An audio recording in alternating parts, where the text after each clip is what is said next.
All right, this event is now being recorded, and we will also be having a reception afterward. I will post the Zoom link to the chat. Right now, it's just a webinar, so there's not really a way to interact with the panelists, but at the reception, you'll be able to ask questions if you choose to attend. This will be the webinar will be 1 hour, and if you are, sorry, I forgot my train of thought. Without further ado, I will hand over the baton to Matthias Goeritz, Professor of Practice in Comparative Literature. Thank you very much, Walter. Good evening.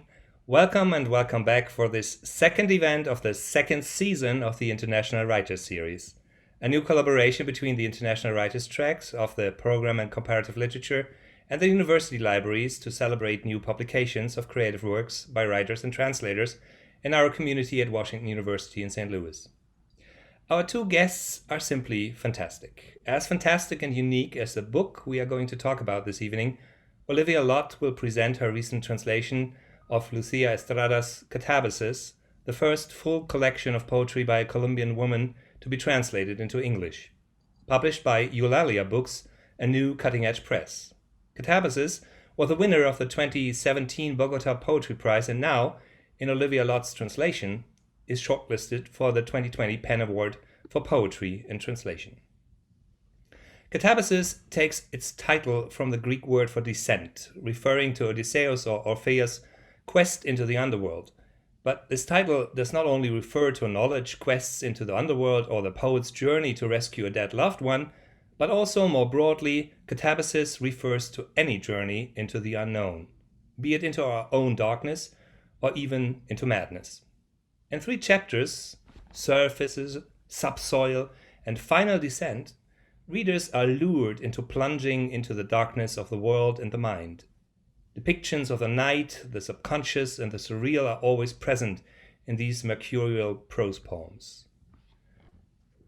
Then and now, the scream. Then, when life was making its way into your brain, branching out, becoming darker, denser, almost an oily stream of images. Now, as you are trying to decode what has just fallen on your head. This poem, Stair 5, subtitled Artaud in the Wolf's House, is one of my favorites, and I guess we will encounter more of its haunting beauty tonight. Olivia Lott's translation brilliantly tracks Lucía Estrada's play with time and intertextuality. First poem in the collection, Medusas, plays with lines from Sylvia Plath's poem of nearly the same title, Medusa. Other layers of Estrada's poetry, aptly described by Olivia as having a quality beneath the words, point to 20th century avant-gardists such as Antoine Artaud, André Breton, Paul Celan, Vicente Huidobro, whom we heard about back in November, talking with translators Ignacio Infante and Michael Leon. The translator's note helps to understand Lucía Estrada's many frames of reference, as well as the decisions Olivia made as a translator to capture the double valence of descent and descent behind the poetics of KATABASIS. This book urges the need for deeper understanding. We must go down, deep down into the darkness, be it personal, intertextual, political, or historical, in order to reach enlightenment. The parallel metaphor of katabatic translation produces a helpful tool for understanding the many influences on the creative process and invites a katabatic reading of Estrada's poems. One can indeed read Lucía Estrada's poems as a, quote, descent from imperialist and neo-colonialist notions of Colombia and its literature, as well as in Olivia's Lott's work as a translator of these poems, as a, quote, descent from the Latin American poetry in translation canon, descent from the translator's invisibility, as Catherine Heeden writes on the book jacket. KATABASIS is a rare achievement, well worth of the PEN Translation Award. The book is a deep and emotional journey, sometimes even beneath the surface of language itself. But before we take a closer look at the book, let me briefly introduce our second guest. Olivia will be joined in conversation by Rebecca Hanssens-Reed, a fellow literary translator who joined the writer's track in the PhD program in Comparative Literature this past fall. Becca, as she is known to her colleagues, is originally from Philadelphia. She holds an MFA from the University of Iowa's MFA program in literary translation. She also taught at Iowa as a provost's postgraduate visiting writer. Rebecca translates literature from Cuba and Puerto Rico. Her work has appeared widely in World Literature Today, Conjunctions, The Offing, the New England Review, Hayden's Ferry Review, to name just a few venues. Recently, her translation of Tere Davila's short story Yellow Jaguar was selected for the 2020 Best of the Net anthology. I would like to thank Washington University's libraries for making these events possible, as well as the Committee on Comparative Literature, and simply all other departments of arts and sciences, and numerous individuals who are involved. I want furthermore take a moment to express my special thanks and deepest gratitude to our amazing subject librarian Walter Schlect, who is my partner in crime in setting up the International Writers Series. He's currently overseeing all the technical stuff of our webinar. Let us descend now into KATABASIS, and please join me in welcoming Olivia Lott and Rebecca Hanssens-Reed with a big round of virtual applause. Enjoy the conversation and the readings from KATABASIS during the next 60 minutes. Thank you so much, Matthias, for that wonderful introduction. It's a big honor to be here tonight, and thank you so much for the invitation, and thank you to Walter and also to Becca for joining me tonight. I'm really excited to be here to talk about Lucía Estrada's KATABASIS. We're going to begin with a reading, and to start, I wanted to read the epigraph that serves as an epigraph to the full collection. Flick the glass with your fingernail. It will ping like a Chinese chime in the slightest air stir, though nobody in there looks up or bothers to answer. Sylvia Plath. And I'll start tonight by reading poems from the first section of the book titled Surfaces, which has this epigraph. If once more you were my pain, faithful to you, and a lip came by this side at the place where I reach out of myself.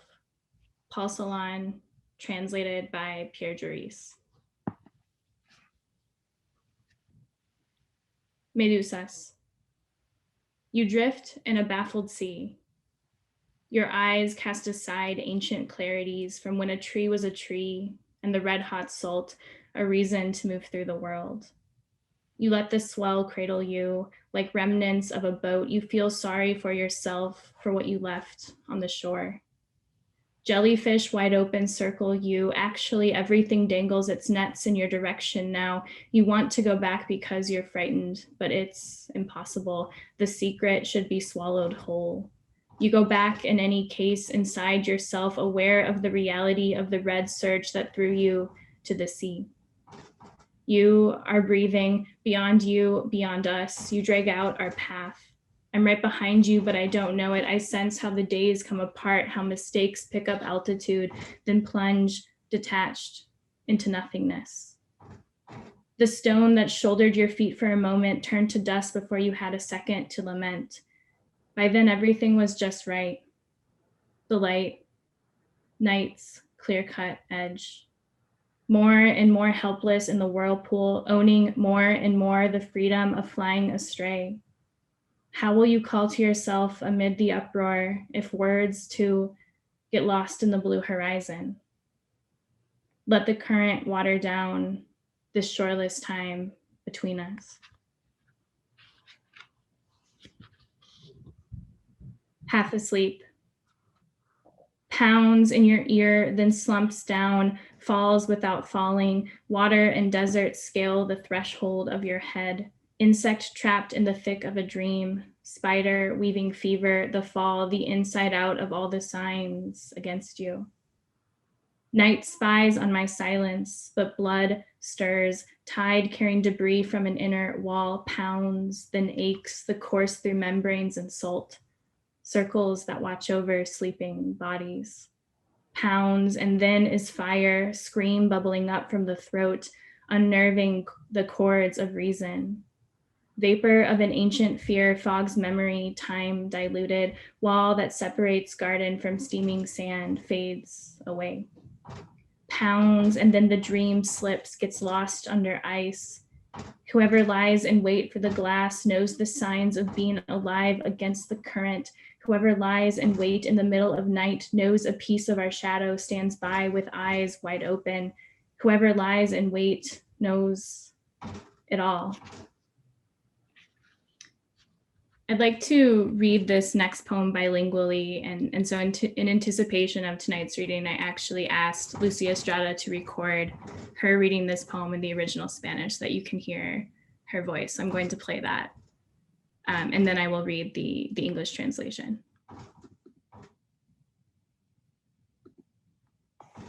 Cotidiana. Un gesto amargo se desprende de mi boca, rueda por las calles, desaparece. En algún lugar, alguien cultiva espejos para borrarlo todo. Su oficio reverbera en cada sílaba de aire. Vivir es una extraña condición de la muerte. Yo la llevo conmigo, pero no pesa en mi cuerpo su luna espectral. En cada rostro reflejado, un nombre se diluye. Ruego para que el mío permanezca indescifrable. Quotidian. A bitter smirk comes loose from my mouth, rolls down the street, vanishes. Somewhere, somebody cultivates mirrors to erase everything. Her purpose echoes in every air syllable. Living is a strange condition of death. I carry it with me, but its phantom moon is weightless on my body. A name waters down in every reflected face. I beg for mine to stay cryptic.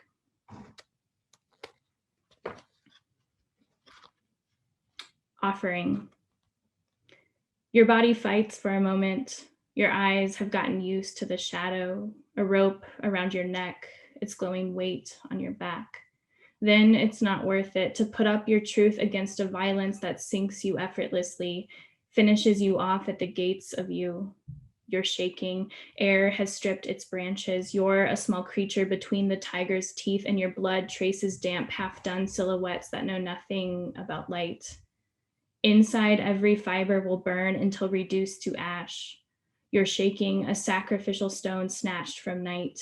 Everything in you bites, shrinks inside and out, like flames blazing in your face. You give in, day will slice up your body. After all, you're part of the offering. I'll just read one more. Lettered days. Impossible to know the hour when dust collects and leaves, taking shape in what we won't look in the eye, bitter and alone like a sinking feeling. It shivers for a moment, backlit, while minutes, words, steps nearing their truth are put out. Mouths wide to weariness, doors closed forever, tiny syllables of an earlier alphabet are watered down in dark images I can't seem to make sense of. Time. What will we do with the horizon? Mute from an ancient silence, I reach out my hand to stop them from passing so I can watch a little longer, so that unknowing inches me closer to them, to sink myself into their unbreathing and fade away in secret like an enigma, a shadow, or a dead bird no air lays claim to.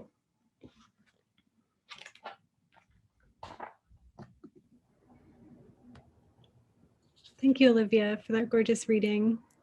It's so great to have read these on the page and to get to hear them come to life through your voice.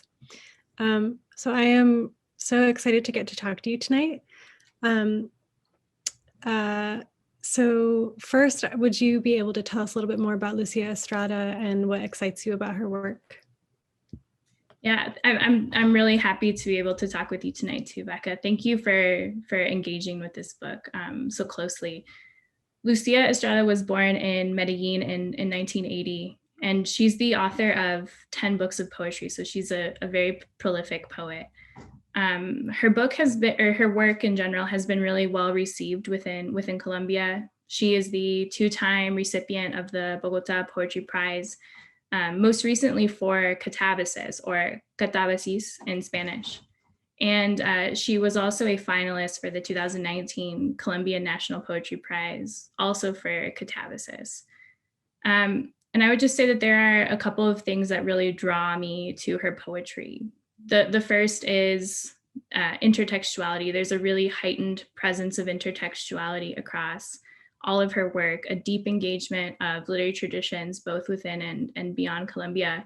One of her books that I first started translating, Las Hijas del Espino, or Daughters of the Hawthorn, rewrites or writes from the perspective of famous women throughout history, from mythological figures to contemporary modernist literary figures. And so this is something that I've always been really drawn to in her work.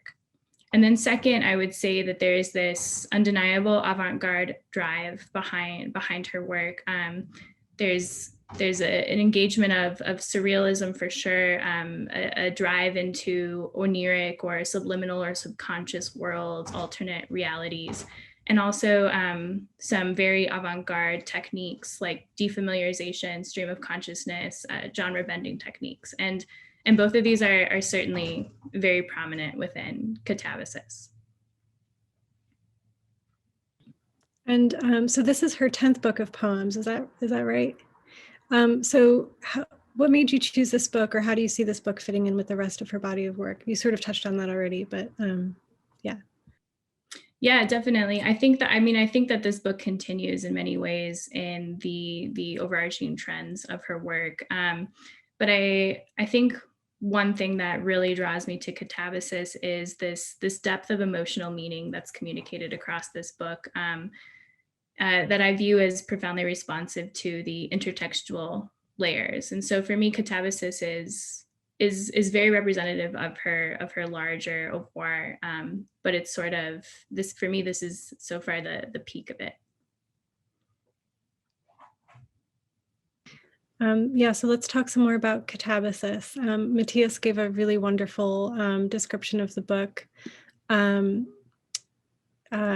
The title seems to inform both, as Matthias sort of illuminated, the title seems to inform both the form and content of the book. So maybe you can add to this question of, how do you understand the title and the structure, and what sort of descent or dissent does the book and your translation seek to embark on? When I first encountered this book, the title definitely stood out to me because KATABASIS in Spanish is an uncommon word, just like KATABASIS in English is an uncommon word. The title originates in the Greek, and classically it was used to refer to knowledge quests of epic heroes who would descend into the underworld to undergo spiritual and intellectual enlightenment. We can think of the Odyssey or the Aeneid as two sort of iconic examples of this. And so I think Estrada's KATABASIS is certainly dialoguing with this idea. And you see the collection, as Matthias mentioned, take the shape of a descent. It's divided into 3 sections: surfaces, subsoil, final descent.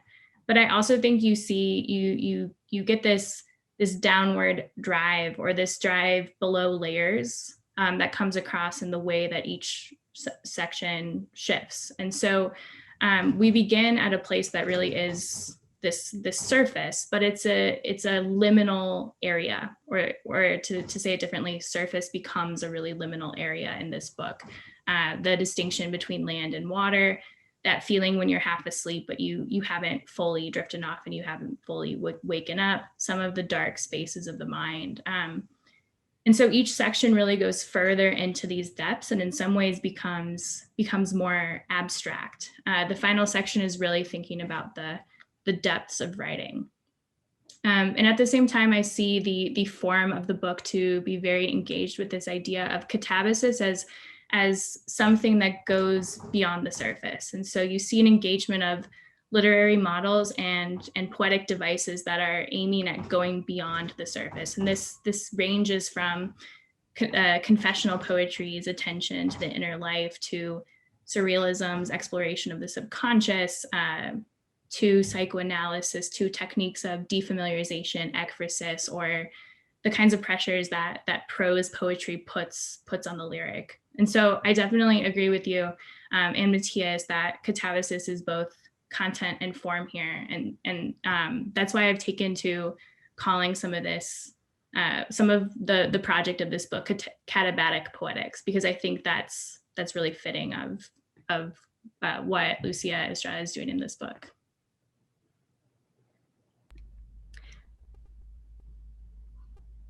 Matthias, were you going to? No, going off of that, this is really interesting. So would you also call the technique of you as a translator a katabatic translation then?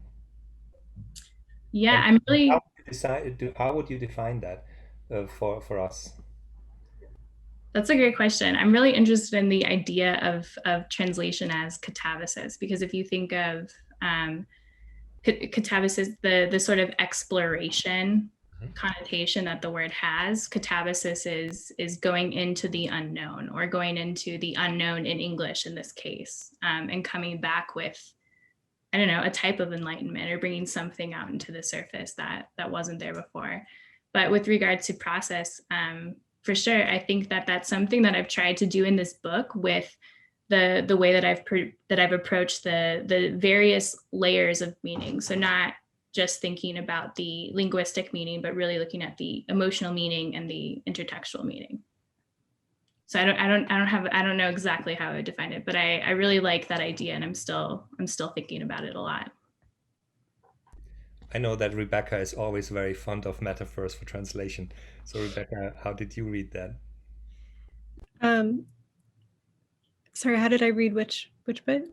The idea of a katabatic translation. Yeah, I find that really interesting. Yeah, definitely. Yeah, I was thinking about also what you said about the liminal space, and also just like the context of Colombia, which maybe we could talk about that too, and the sort of like pressures put on a translation when this is like the first book of poems by a Colombian woman to be in English. That's such a big deal, but puts a lot of pressure on the translation in a certain way. As a katabatic translation, or just as a translator yourself working in the United States, how has that been sort of approaching that that context as well? Yeah, these are some really big questions that I've certainly thought a lot about, and I've been thinking about them before working on this book too. Since as a translator, I've primarily translated contemporary poetry from Colombia, and so working with Colombian poetry, I guess the first thing that I would say is that the decades-long armed conflict is a constant backdrop in one way or another. It's this sort of thing where to write about it is to say something, and to not write about it is also to say something. But thinking about this book in particular, there is nothing that specifically anchors it in this context. There's nothing that specifically that you can point to tangibly that locates it within Colombia. And I think that is really subversive, because for me, I read this book as responding in some way to what it's like to live in contemporary Colombia, to live in this surreal over not overness, this liminal space of conflict, and really how this trauma becomes absorbed into surroundings, into your being, into mind space, into the fight or flight impulse, your subconscious. And so I really read this book as responsive to this. But at the same time, it's important to say that this book does not perform Colombianness in a way dictated by foreign markets, or in a way that is easily consumable. And so, this leads me to think about, I think if we think about the little contemporary cultural production from Colombia that reaches mainstream US audiences, it can kind of be funneled into two categories. On the one hand, we have a depoliticized or hyper-commercialized brand of magical realism. And then on the other hand, we have this dramatized narrative of drug trafficking, where the US is the hero, the savior from the North. And obviously the latter is very problematic and offers a very convenient for the US explanation of events. But in either case, this book doesn't really fit in neatly to those categories. And so as a result, and because there is so little poetry from Colombia that's translated into English, this book can play an important role in widening the kinds of categories or maybe breaking down categories altogether that we have for contemporary cultural production from Colombia. And so from my perspective, as a translator working with work from Colombia, I can't not be political about it. There is a great deal of need for more when it comes to cultural production from Colombia, both in terms of quantity, but also in terms of complexity. We need work from Colombia that makes us look differently at what we've been told and what we've been sold. And I really see translation as dissent here, DISSENT, because translation has the power to work around those convenient narratives. And this is a book that to me doesn't necessarily like shout a political stance, and your translation is so clearly prioritizing the building of Estrada's poetic language. And yeah, I just thought that was it's so wonderful. Thank you. Unless Matthias wanted to add something, I can't tell. I was fascinated by the story of the publication also of that translation, because you did not send it out to 40 publishers and had to kind of like deal with rejections, but you pretty much sent it to Eulalia Books, were sure that there might be an interested editor there, and then kind of like it happened. Can you walk us through that? This is kind of like really like a fairy tale story of contemporary poetry publishing. Yeah, I sent it. So Eulalia Books had an open call for contemporary poetry from Latin America. Could be written in any of the languages from Latin America. And the only qualifier was that the poet needed to not already have a book-length translation available in English, because they really wanted to prioritize introducing new voices into English. And so I had known the editor, Michelle Humontero, who's amazing, through translation circles before. And so I sent it to her, and the response was really great. And she was also very shocked to hear that this was the first book-length English language translation of a woman poet from Colombia. And that's in general been the response that I've gotten. People are in shock to hear that. And, for good reason, because Colombia is the third largest Spanish-speaking country on earth, only behind Mexico and the United States. And so the fact that there's so little in poetry from Colombia available in English is truly shocking. And so both Lucía and I are really hopeful that this book being out there and getting attention through the pen is going to help just draw attention to poetry from Colombia and draw more translator eyes to this poetry.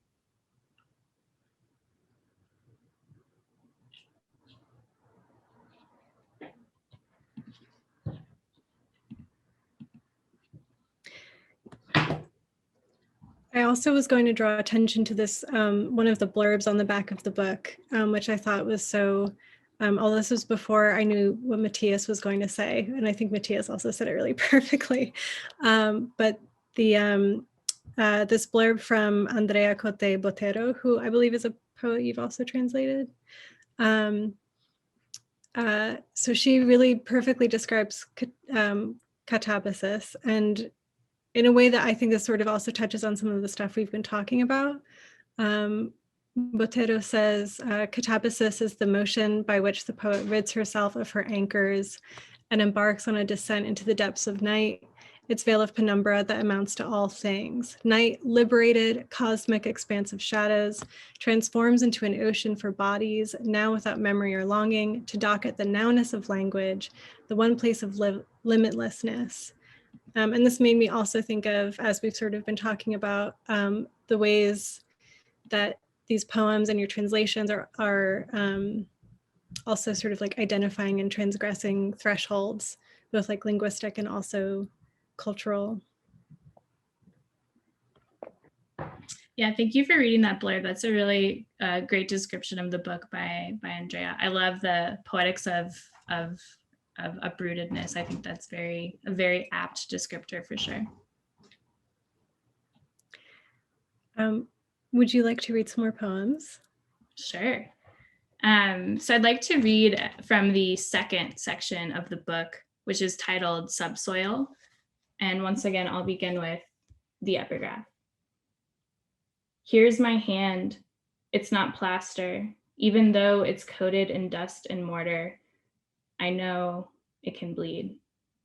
Lasse Soderberg. And I'll begin with another poem read bilingually with Lucía's voice.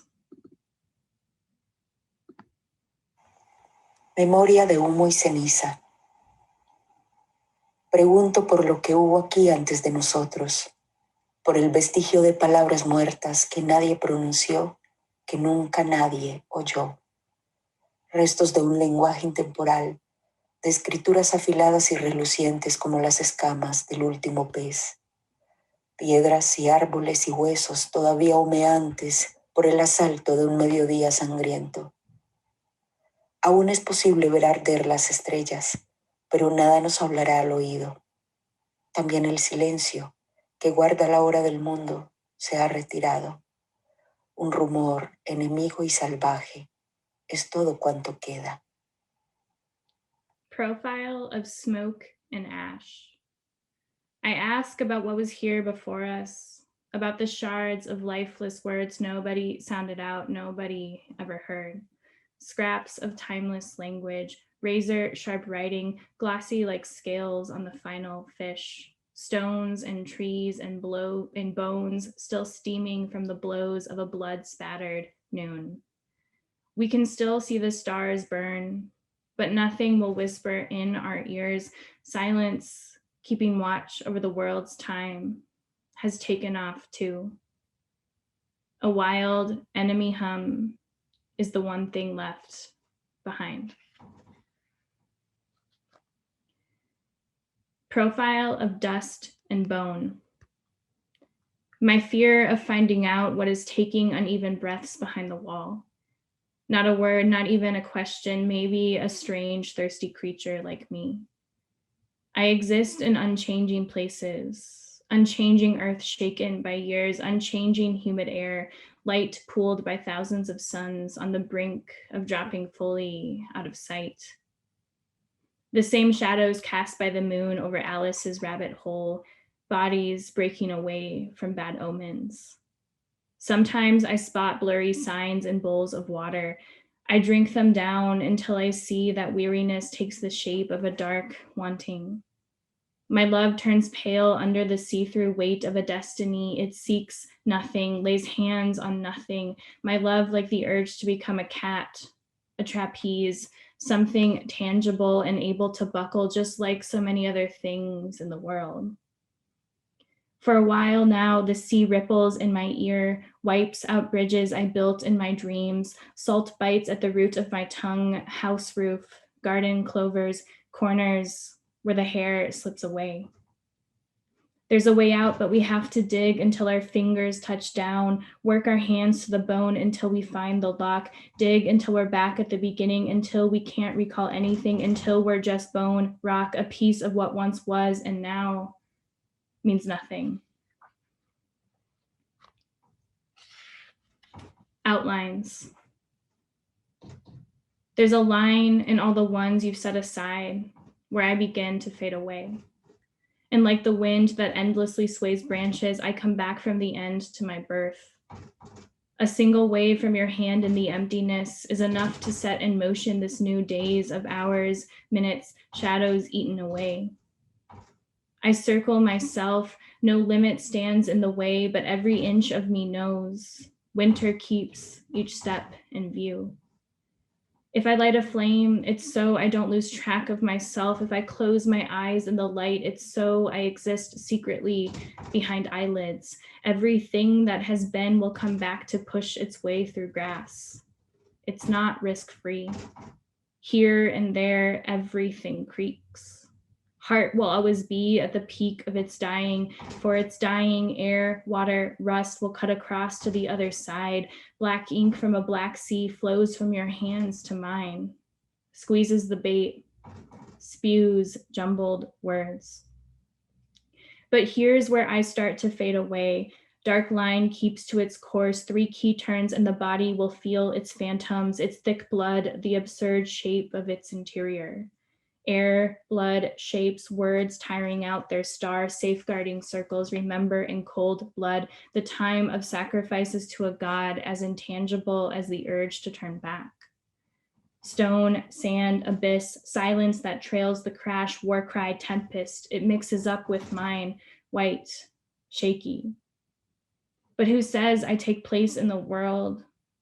Who says this day is just a day and doesn't belong to me?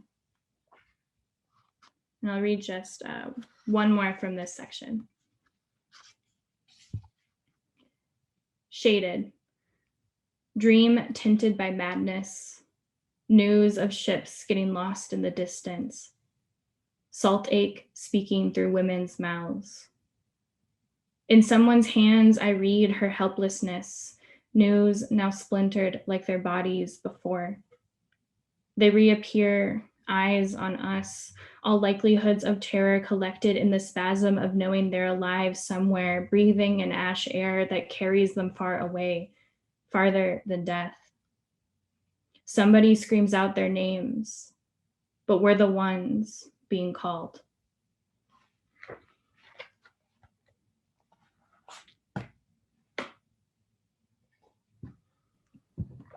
Thanks, Olivia. I love hearing these out loud. It's so, yeah, just really stunning. There's also this really amazing like momentum that is building throughout the book that is really impressive to me to sort of, as a translator, even to be able to build and sustain that. There's also this continuity with these recurring language and images, certain sensations that as a reader, I felt like I was able to hold on to or recall as I moved through the book and through each section, especially words like, or phrases like waters down, which appears a lot. The emergence of edges, walls, fences, surfaces, these nobodies and somebodies that appear. It was almost like the book was building its own glossary and sort of like establishing its own linguistic landscape, which to me was so striking as a challenge for the translator. So I was wondering if you could talk about the sort of like difficult penultimate stage of translating a book where you're done with each segment, but then you have to sort of zoom out and consider the book as a whole and make sure that all of these different moving parts are in sync. And it seemed especially like that would be challenging with this book. So I wonder if you could just talk a little bit about that process of turning your project from a stack of poems into a book of poems. Yeah, that's a really fantastic question, and a question I think only another translator would answer. So thank you for paying so close attention to all those details. There's definitely a transformation going from groups of poems to a book of poems. And I think it's similar to how we might distinguish between a poem and a poetic project. There's a translation and then a translational project. And I think moving towards the putting all of the poems together in a book was offered an opportunity for me to really hone in on what my poetics of translation were in this book. And so, yes, there is a very deliberate attempt to be consistent with some words, not all words, but some key words that would reappear, and water down using that as a verb was a very conscious choice there too, with lots of the water imagery from the beginning, especially that poem written in correspondence with Sylvia Plath that felt important to evoke that water throughout the rest of the collection. Another word that I very purposely translated the same was resistir, which is literally to resist. I translated this word each time it appeared as either to fight or to put up a fight. And I can't give you a very good explanation as to why. This is sort of a gut decision, but that's something that I was very conscious about keeping the same the whole time. And thank you too for pointing out the nobodies and somebodies. That was also a decision. Thinking too about the Plath dialogue, I kept being reminded of her verse. I am nobody, I have nothing to do with explosions. And I also thought this was a cool moment to evoke a little bit of Emily Dickinson with, I am nobody, who are you nobody too? And so I opted to use nobody and somebody as instead of no one or someone. And so yes, these are things that really came into view moving into the full book form. And so with that being said, I also just want to shout out my editor, Michelle Humontero, and also Mallory Trucken-Miller-Saylor at Eulalia, who worked with me through numerous revisions of the manuscript. And then I want to shout out to my translation mentor, Catherine Hedin, who also read through the entire manuscript and gave me some feedback. And so this really was, there's a lot of conversations going on about how to bring this manuscript from poems to poetic project, from translations to a translational project.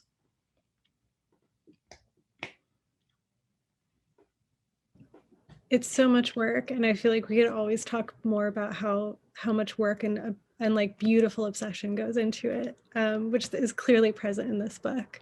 Can you talk a little bit more too about the, as you mentioned, the intertextuality?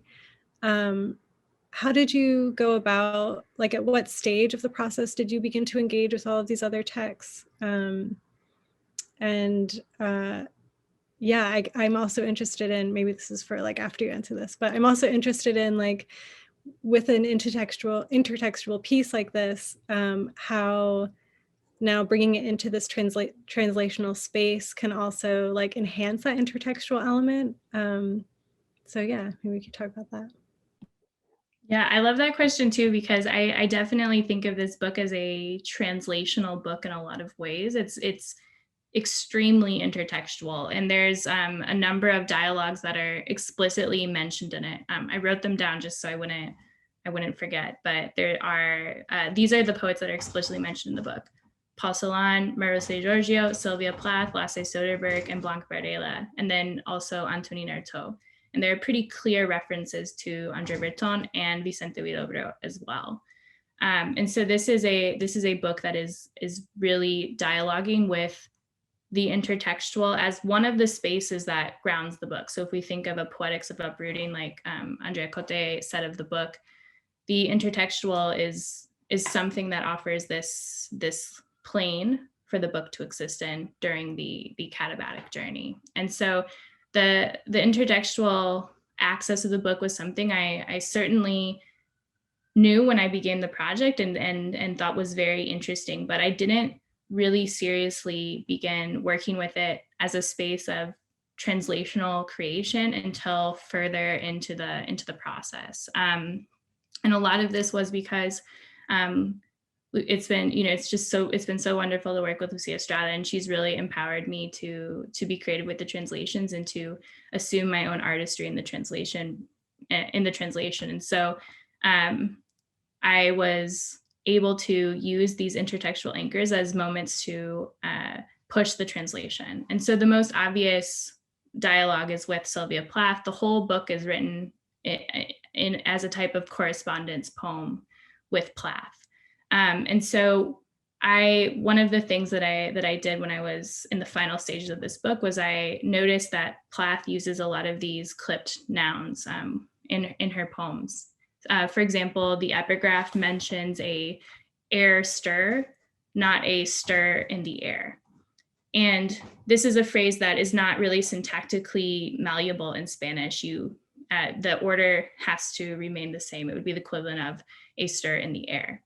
And so I found these moments in the Spanish that were mimicking that structure.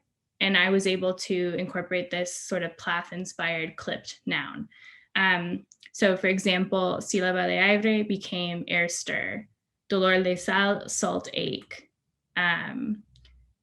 aire de ceniza, ash, air. And so this was something where this allowed me to be really creative and to think of this dialogue with Plath as something that I could not only reproduce in the English, but I could sort of iteratively extend it, because thinking about how Plath would come into this English. And I think this has really helped to sort of open the book up to a lot of other dialogues. One of the things that's been really exciting for me is seeing reviewers and people talking about the book, bringing up other intertextual dialogues that they've noticed. And I think having this intertextual beat so front and center has really encouraged people to see those elements of the book. And I think both Lucía and I are really, really excited by that.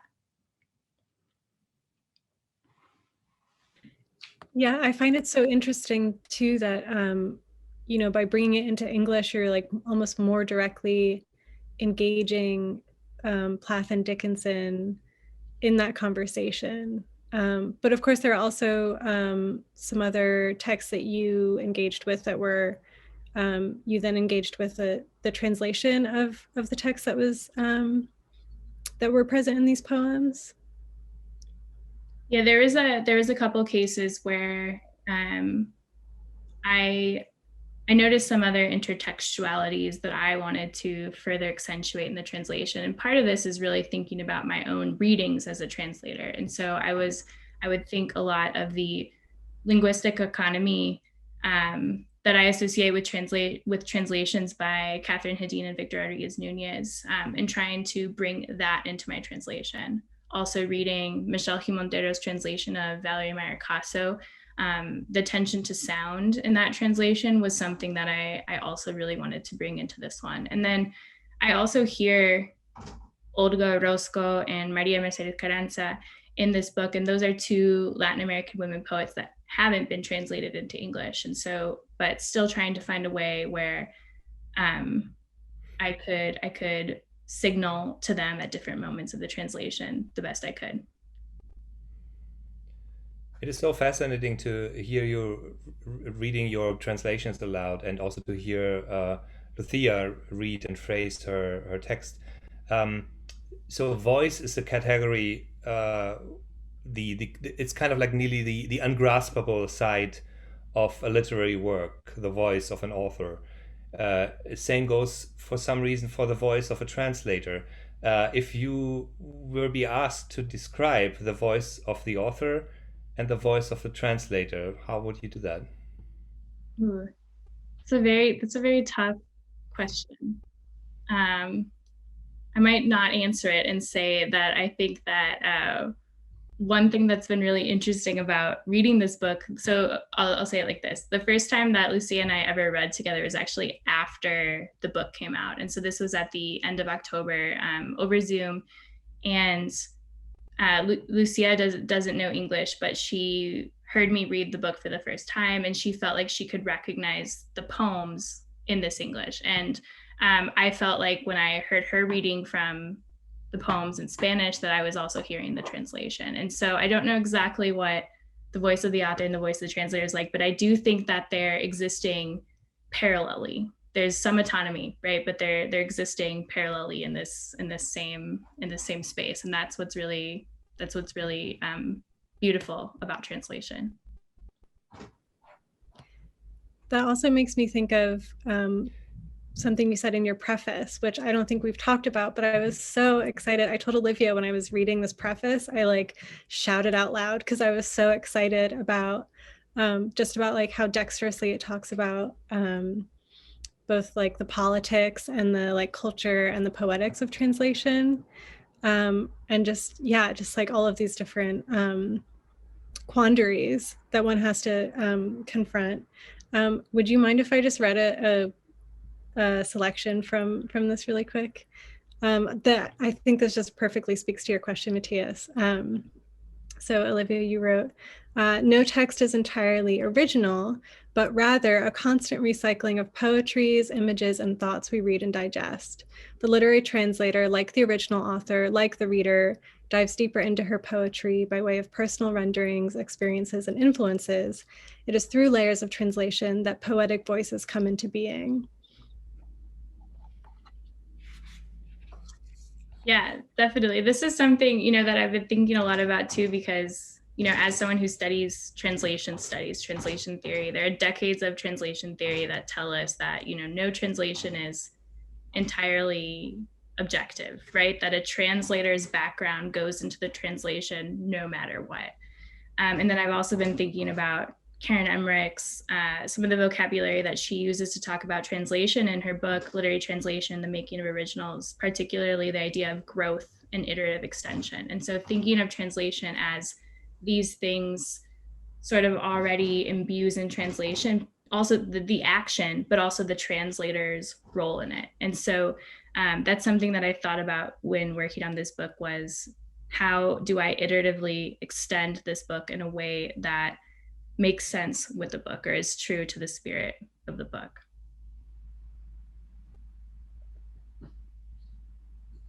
In this case, it really feels like you are singing a duet, so it's kind of like really beautiful to see your two voices in Spanish and in English. And I really enjoyed your preface very, very much. It's not a translator's note, it's a preface, and it speaks to so many layers of what a translator does, but also of what an author, what the poet does.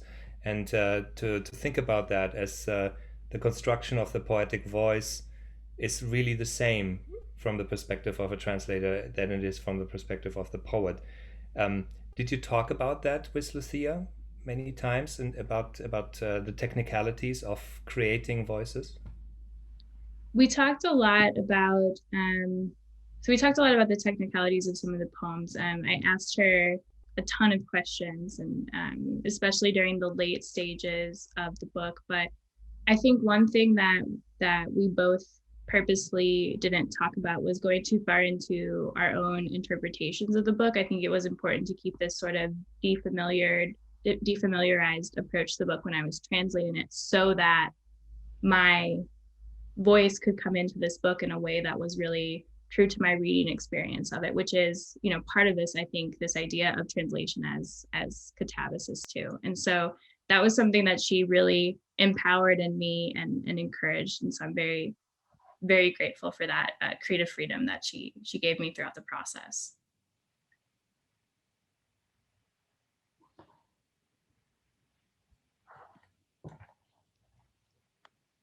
I would love to keep asking you more about your work with Lucía and so many other things. I think we're nearing the end of our hour.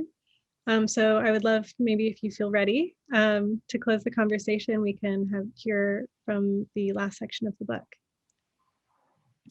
Thank you so much. It's been so wonderful to talk with both of you, and thank you for reading this book so closely. It's really such a gift to hear your comments on this book. I'm really, really grateful and really appreciative. And thank you to everyone in the audience for being here tonight with us. I'm going to read, I'll just read one poem from this final section, which is called Final Descent. The epigraph for this section is, maybe another side exists, and it's the look too, and all this is that and the other, and we are a shape changing with the light until being just light, just shadow. Blanca Varela.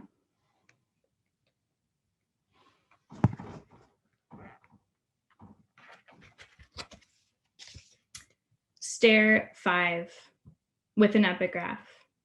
Madness took the form of a decorative flower, Paez. Subtitle, Our Toe in the Wolf's House. Then and now, the scream.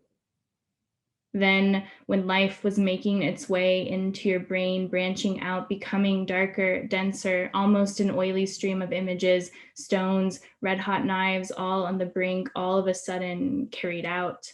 Now, as you're trying to decode what has just fallen on your head, shapes, blows, jumbled languages, the howl of those who can't handle fear and throw themselves at the wolf's mouth before looking him in the eye.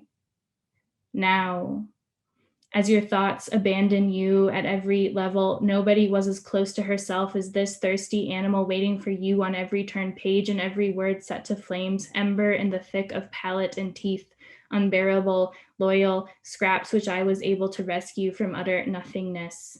silence of matter shining, splashing with your blood, what others set aside, what others didn't call by its name, what they hid right next to the sewing machine and umbrella and dissecting table. Death is complete only for those who surrender to it, for those who build it from minor slurs, convenient lies told to ears, ill will, false gods made of gold, clay. There's nothing to argue, not then, not now, when even eyes were scorching salt splinters, someone else's eye, when others laughed facing Ecce Homo, and that wild grin, white, aseptic, was shielded among liquor and hellish recipes, when not even the doubled star or the lightning bolt could shudder the cry that you were everything. So it's about you and me and your thoughts stumbling down the stairs that are the world, your words, wolf's mouth, swallowing whole, spitting themselves back up, becoming far-fetched, out of line, filthy. The little celestial poet who isn't you, the one hanging by a thread, the one bursting. Night has made off with the day's scraps, night all calm, soft, silent cry, night and your angels rising from the earth. Life consists of burning up questions you say, and a dark current runs down your nerves, bones, marrow, slice, dissect, show nobody. This might just be a perfect anatomy lesson under this crust of bone and skin, which is my head. You make up your mind, listen to the tree quiver, then and now, the scream. The little poet in the wolf's house, maybe he'll eat the night's dark heart and fall 3 times, Ecce Homo, stare by stare, then and now and later, making the same sound, the same sound, the same sound of night and tree in the middle of wind. Thank you. Thank you so much, Olivia. Thank you so much, Rebecca, for this wonderful conversation. Please run out, buy this book, read this book, and come back for more, because after the reading is always before the reading. Please let me invite you for our next and final event this semester. Max Kade writer in residence Esther Dischereit will present her recently translated poems on April 14th.